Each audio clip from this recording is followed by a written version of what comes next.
তিনবার বল। আস্তে আস্তেই বলবি। জোরে বল। আজকে আমি তোমার ভাত খাবারের দায়িত্ব নেব। জোরে বল। ভাত খাবারের দায়িত্ব নেব। তুমি বলো। আজ থেকে তোমার ভাত খাবারের দায়িত্ব নেব। আজ থেকে তোমার ভাত খাবারের দায়িত্ব নিলাম। আজ থেকে তোমার ভাত খাবারের দায়িত্ব নিলাম। আজ থেকে তোমার ভাত খাবারের দায়িত্ব নিলাম। বৌদি কিছু বলো।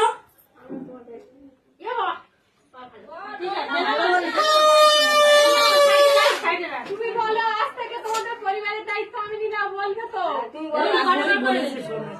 তোমাদের পরিবারের দায়িত্ব